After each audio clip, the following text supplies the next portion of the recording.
Salamat sa biyaya na patuloy sa gana ng diyan. Salamat sa pag-ibig.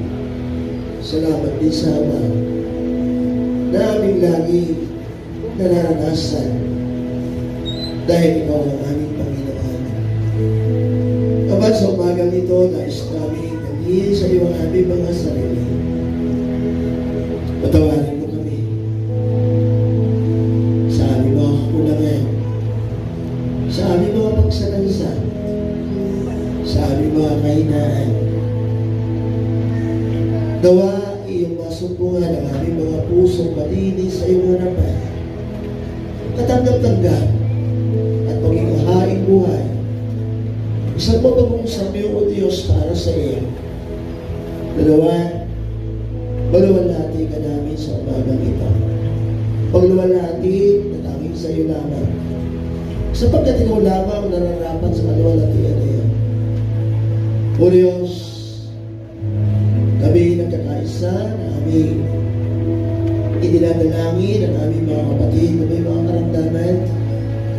Si Brother Al, Panginoon, ay pinagkakaisa namin dalhin sa iyo. Yung mga result, Panginoon, na kaniyang eye test, Panginoon. Lord, we pray, gaano man kahaba yung gamutan, gaano man kahirap, o sa aming pananaw bilang tao ay imposible, idinulog namin sa iyo. Sapagkat ikaw ang Diyos na walang imposible sa iyo, O Diyos. Kaya po, Panginoon, samahan mo si Brother Ay. Ang anumang sakit sa loob ng kanyang mata, binabanggit ng mga eye doctor, Lord, dinadalangin namin in the name of Jesus.